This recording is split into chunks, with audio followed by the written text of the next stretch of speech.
Today has been a long time coming, and I'm very excited to be a part of this announcement and everything. And I know it probably feels weird to watch me over here on this channel rather than watch me announce it over on the Telo Trucks channel, but this is mainly because I wanted to kind of talk about my own involvement, and over on the Telo Trucks channel, I try to not make everything about me. I try to make it about the team and the product, and I just had a bunch of people I wanted to more personally thank through this video from this collaboration between two startups I've worked with a lot. With Telo, of course, directly, and with Aptera, it's been a lot more collaborative just for content reasons, but this was actually a subject and a feature request that had come up in the comments quite frequently across various social media channels for Telo, and there were just way too many people asking for it for us to not at least discuss it and explore the viability of it. So, in case you missed the announcement, yes, Telo Trucks is officially the first automotive company to license Aptera solar for their vehicle, which sounds so cool to finally say out loud. We've had to be very hush-hush about this for months, but essentially later this year, if you have a Telo truck reservation, you'll be able to configure a few different accessories. One of them includes a solar roof. There's also a solar tonneau cover, as well as a solar bed cover, which increases the storage height of the enclosed vehicle, and a lot of people have been asking for a bed cap on their pickup truck, and Telo feels like one of the few startups that's actually looking at making a first-party solution, and of course, also wanting to make that as functional as possible and cover the whole thing with solar cells. Each one of these accessories averages around 200 watts of solar, which means if you max out,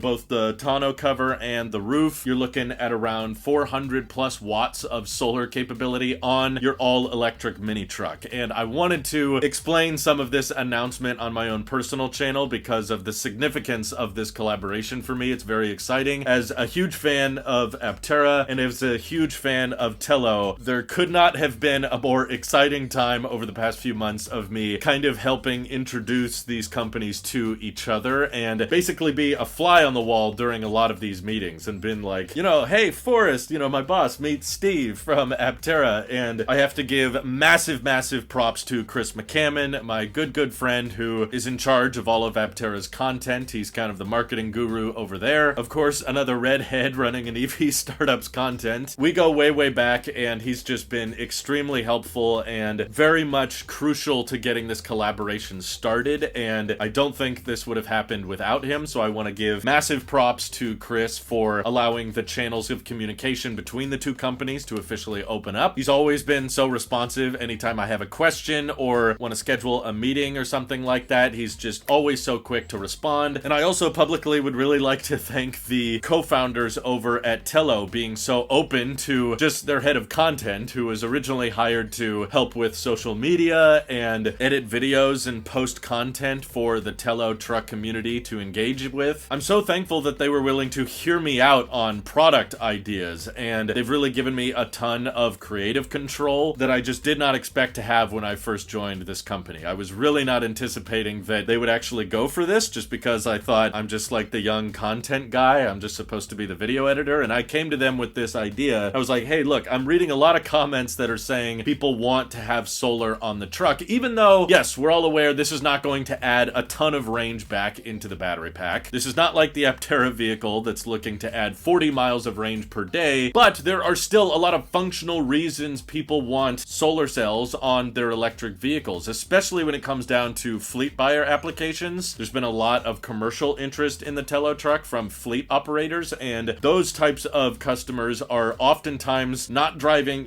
cross country. They're not doing, oftentimes, are not driving cross country, but they are just driving a few miles to the job site and need to unload all of their power equipment, all of their tools, or some of the drywall or cement or whatever they're using at the job site. And oftentimes their work vehicles are just sitting at the job site. Most of the time not parked in a garage. Most of the time just out on the open or on the side of the road or street parking, and to have that being passively charged as they're at the job site getting work done, that's a really appealing feature to them, knowing that even if this truck is left outside, and oftentimes when it's a fleet operator, they can't always store them inside, so they're just sitting in back parking lots over the weekends or during breaks, and their present vehicles, of course, are just sitting there collecting dust or collecting rust, right? But once you start slapping some decent sized solar cells on the back of these these vehicles, that's when they actually can start trickle charging over time. And sure, it's not going to be adding 40 miles of range per day like the Aptera, but it can get a little bit of juice back into the battery pack. They're currently estimating with our models around 1 to 2 kilowatt hours a day, which is not nothing, and could absolutely, even for recreational uses, help power passive features like cabin overheat protection or Sentry mode style features if you want to have the cameras recording as you go inside or as your payloads are locked up and you don't want people messing around the car. Those are great features that people have come to love and expect between Teslas and Rivians, or with pet mode features. You know, you want to leave your dog in the car, you got to leave that climate control running. All of those things eat into your battery pack energy, and that means that when you come out to the vehicle, it has less range than what you arrived with. And we think that adding solar capabilities to the Telo truck make it a lot more independent and keep that range maintaining itself even if the vehicle is doing things passively, like keeping the cabin cool or recording its surroundings for security purposes. I also think it just absolutely looks beautiful. I want to give a huge shout out to the Telo employees who designed all the many different renders and configurations of the Telo truck with the different solar canopies. I also think this is going to be particularly useful for people who love camping, which is of course a use case we see people using the Telo truck for. We've got 10 inches of ground clearance and we've got great approach and departure angles, surpassing some of other great off-roading vehicles out there like Jeeps. So knowing that you're going to be out in the woods away from chargers and probably using some accessories on occasion like camping stoves or charging your phone or charging lanterns and things like that, how cool is it to know that your Telo truck could have the solar accessory added from the factory and just pre-installed on the vehicle, so while you're out in the wilderness or far away from any known chargers, your vehicle can still be gaining a charge or at least be topping off nearby accessories. So there was a lot of people asking for, you know, the Telo Aptera partnerships. Some of you were straight up asking for a merger. Sorry, I tried. But yeah, when you got shareholders involved and one company is crowdfunding and one company is not, a merger is just not really an option. So there's no Aptelo happening, people. I'm sorry, but I think this is the next best thing. The fact that Aptera is willing to collaborate with other automakers and provide automotive-grade durable solar panels that are easy to repair, modular, and extremely durable. They can withstand hail chunks up to 90 miles an hour. I still couldn't believe myself that no other automaker had licensed this technology from Aptera yet. So, of course, I was going to push and heavily encourage the company I worked for, Telo, to be not one of, but the first company to actually license this technology and hopefully bring it into production within the next year or two. It's kind of a dream of mine as a guy who liked pickup trucks but always preferred smaller ones. You know, my first vehicle was a Ford Ranger, and I always loved the idea of electric vehicles because I hated the combustion engine. I wanted vehicles to be more independent and more reliable and have fewer moving parts. So the idea of a mini truck that also has got Aptera solar on it just really gets me pumped for the future. And also I think it's worth mentioning the video that made the most amount of internet traffic and got the most views in my entire history was a video about the Cybertruck years and years and years ago with the idea of it having a solar panel over the bed. Still to this day, I have not made a video that generated more traffic than that one, and it was because originally when the Cybertruck was unveiled back in 2019, Elon was tweeting around with that idea. Long time ago, before he even owned Twitter, he was saying like, yeah, we might put a solar panel on the Cybertruck, and people absolutely loved that idea. It really resonated with them, and that's why I think that video did so well. It's the only video I've ever made that broke 1 million views, so it's a shame that Tesla didn't bring that to fruition and actually delivered on a solar Cybertruck, but I'm hoping that by collaborating with the solar car company Aptera and the mini truck company Telo, which is prioritizing practicality by having a 5-foot bed that extends to 8 feet with its midgate design that is very easy to drive and navigate by fitting in the footprint of a 2-door Mini Cooper, and being the most energy efficient pickup truck out there, getting 350 miles of range with a 106 kilowatt hour battery pack. So we're looking at around 290 watt hours per mile. There's no other electric truck out there that's getting efficiency that good. And once you start getting more and more miles per kilowatt hour out of your battery pack, that's when solar starts to make sense. And of course, Telo wants to make the most space efficient and also energy efficient pickup truck possible. So here's hoping by making a solar powered all electric mini truck, we can deliver on that original promise that so many people were excited for way back in 2019. I can't wait to share more exciting stuff going on with Telo in the coming months. It's going to be an exciting 2025. perspective, where in just a few short months, these are not going to be renders. You're gonna see all this stuff for real. So thank you, of course, to everybody at Aptera and everybody at Telo that made this possible. And thank you to everybody supporting this channel directly. It seriously helps us out a ton, as does just watching these videos, and you get to watch my dreams come true in real time. It's pretty incredible. So thanks again. Have an excellent rest of your day.